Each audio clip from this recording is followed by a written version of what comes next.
हरे कृष्णा मित्रों, कैसे हैं आप लोग। आज हम एक प्रसंग के माध्यम से आपको समझाने का प्रयास करेंगे। मित्रों, एक समय की बात है, एक बहुत बड़ा चोर बदमाश था। वह लोगों को सामान छीन लेता था और जो है जंगल के मार्ग से एक रास्ता था, वहीं जो है रहता था और जो भी व्यक्ति आते उसको मार देता था। और मारने का मतलब ये ना समझिए कि तो दो चार झापड़ मार दे, जान से ही मार देता था और उसे बहुत मजा आता था, आनंद आता था और मार कर जो है सामान को छीन लेता था। क्रूरता से लोगों को मार देता था। मित्रों, ये इतना बड़ा क्रूर था। ऐसे ही जो है बहुत दिनों तक लोगों को मारता रहा। एक समय की बात है, उसी रास्ते से एक महात्मा जी आ रहे थे। जब महात्मा जी आए तो उनको भी रोका, अरे बुढ़े रोक। महात्मा जी जो होते हैं उनके अंदर तेज होता है। जो साधु महात्मा होते हैं उनके अंदर तेज होता है। कितना हो बड़ा पापी व्यक्ति के सामने जब वो खड़े हो जाएं तो वह जो है उनके दिव्य दिव्य ज्ञान से, दिव्य वाणी से उसके हृदय का पाप जो है धीरे धीरे भागने लगता है।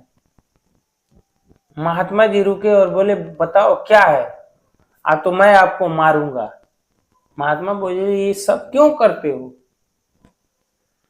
तो वह बदमाश ने कहा, वह डाकू ने कहा कि मुझे आनंद आता है, मजा आता है। तो बोले कि तुम लोगों को मारते हो तो मजा आता है, आनंद आता है। तो हाँ। उन्होंने कहा, अरे मूर्ख, तुम आनंद का अर्थ ही नहीं समझे। ये आनंद नहीं है। तुम्हें जो है आनंद कैसे मिलेगा ये तुम जानते ही नहीं हो और तुम आनंद का परिभाषा भी नहीं जानते हो। तो चोर ने कहा, डाकू ने कहा कि तब बताइए आनंद क्या है। तो महात्मा जी बोले, देखो, तुम जो है तुम्हारे अंदर बहुत ज्यादा पाप है, तुम नास्तिक हो चुके हो और नास्तिक को जो है समझाने पे समझ में आएगा नहीं। जब तुम्हारे अंदर से जो है सारे पाप जो है खत्म हो जाएंगे तब तुम मेरे पास आना, तो मैं तुम्हें समझाऊंगा। तो डाकू ने कहा, महाराज हम क्या करें। तो महाराज जी ने कहा कि शुरुआत दौर के लिए तुम जो है तीर्थों में भ्रमण करो। जो तीर्थ है, महत्वपूर्ण तीर्थ जो है, वहां तुम भ्रमण करो पूरे भारत में। तो जब पाप खत्म हो जाए तो तुम मेरे पास आना, मैं बताऊंगा कि आनंद क्या है। वह डाकू ने कहा, ठीक है, लेकिन हमें कैसे पता चलेगा कि हमारा पाप जो है खत्म हो गया। तो मैं कैसे जानूंगा कि आपके पास आऊंगा। आप तो कह रहे हैं कि जब पाप खत्म होना तभी आना, तो हम कैसे जानेंगे कि हमारा पाप खत्म हो गया। तो महात्मा जी जो है एक सूखी लकड़ी दी, इतना बड़ा था। महात्मा जी ने कहा कि जब ये लकड़ी हरा हो जाए तो तुम जो है मेरे पास आना, तो मैं बताऊंगा आनंद क्या है। वह जो है डाकू, जो बदमाश था, चोर, जो लोगों को जान से मार देता था और उसे आनंद आता था, कहता था मुझे आनंद आता है। जब वहां से निकला तीर्थ पे घूमने के लिए, तो जैसे ही गया आगे निकला तो आगे एक जंगल पड़ा, गांव पड़ा। तो गांव में वो उसका आदत तो था नहीं रहने के लिए, तो गांव के बगल में एक जंगल था, उसी जंगल में जाके ठहरा। और जिस वृक्ष के नीचे ठहरा उस वृक्ष के ऊपर जो है चार चोर थे। वो आपस में राय कर रहे थे कि आज इस गांव को जो है हम लूट लेंगे, चारों तरफ से आग लगा देंगे और जितने भी इस गांव में लोग हैं सबको जो है जलाकर भस्म कर देंगे और सब कुछ लूट लेंगे। ये जो डाकू था ये सारी बातें सुन रहा था। उसने विचार किया कि अरे ये 4 लोग मिलकर पूरे गांव को मार डालेंगे, ये तो बहुत बड़ा अपराध होगा। तो ठीक है, अभी हम तो तीर्थ पे गए नहीं हैं, ऐसा करते हैं कि इन 4 को मार देंगे तो कम से कम पूरे हजारों लोग तो बच जाएंगे गांव में। तो चलो अभी तो हम तीर्थ पे गए नहीं है, तब तक हजारों को बचा लेते हैं। तो चोरों से कहा कि अरे तुम नीचे उतरो, अरे तुम सबका बाप हूं, तुम कौन से हो। वो सरदार था, उसके बारे में वो लोग जानते भी थे। वो चोर वो आए और 4 को तो टपाटप ये मार दिया जान से। और जान से मारने के बाद देखा उसके हाथ में जो है वो लकड़ी थी। लकड़ी को देखा तो लकड़ी हरा हो गई थी। उसको बहुत ही आश्चर्य लगा कि महात्मा जी बोले थे कि तीर्थयाटन करो, और जब तीर्थों में भ्रमण करते रहोगे, जब तुम्हारा संपूर्ण पाप नष्ट हो जाएगा तो ये लकड़ी हरा हो जाएगा। हमने तो 4 लोग को और मार दिया, फिर भी ये हरा हो गया। लेकिन महात्मा जी कहे थे कि जब ये हरा होना तो आना। अब जो है वह सुबह हुई तो सीधे महात्मा जी के पास पहुंचा।